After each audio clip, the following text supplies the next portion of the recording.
memang saya sering sering baca juga, eh, sering ada jarak antara ayah dengan anak laki-laki. Ada jarak dalam artian eh, memang kan nalurinya laki-laki niku gak kakean ngomong, ndak banyak bicara, ada masalah pun lebih suka dipikir sendiri bagaimana mencari solusinya atau bagaimana. Jadi memang ya wis wateke wong lanang gak banyak omong. Jadi yang yang perlu kita lakukan sebagai orang tua itu adalah tetap itu tadi, kita membangun komunikasi yang baik dengan anak laki. Ini yang kita bahas anak laki-laki ya. Laki-laki. Kita membangun komunikasi yang baik dengan anak laki-laki. Kita harus memahami jiwanya, ada di usia berapa. Misalkan anak laki-laki usia 4 tahun niku beda dengan anak laki-laki usia 12 tahun misalkan.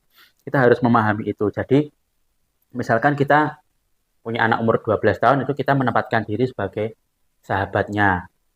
Dengan anak usia 4 tahun kita berusaha menjadi teman bermainnya, atau pengajarnya bermain, itu seperti itu. Jadi membangun komunikasi yang baik dengan dengan cara-cara yang mungkin disetujui oleh anak berdasarkan usianya. Jadi sedikit banyak ya tetap kita harus belajar tentang tentang parenting, tentang komunikasi. Itu teori-teorinya kita pelajari sendiri, nanti kita praktekkan kepada anak kita. Tapi yang jelas eh, ketika ada jarak antara orang tua dengan anak, jarak dalam artian yang berjarak hatinya nggih, hatinya berjarak.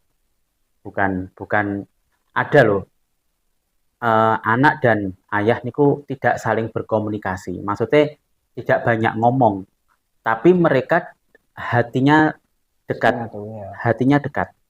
Maksudnya ketika ayah membutuhkan sesuatu, niku anak sigap datang membantu. Memang dua-duanya memang tipe gak kakean ngomong, tidak apa-apa itu. Yang penting hatinya dekat.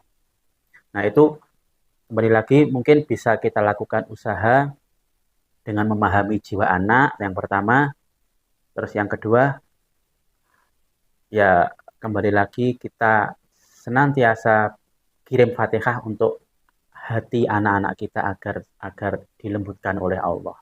Jadi selain ikhtiar zahir juga ada ikhtiar batin untuk Nggih, menjaga nggih, jiwa seperti itu ya.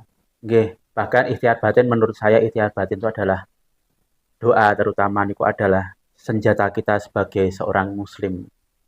Uh, karena seyakin saya usaha-usaha kita yang berupa usaha lahir itu tidak akan bisa tercapai jika tidak direstui atau tidak diwujudkan oleh Allah. Jadi kembali lagi kita minta kepada pemilik hati anak-anak kita, yaitu Allah.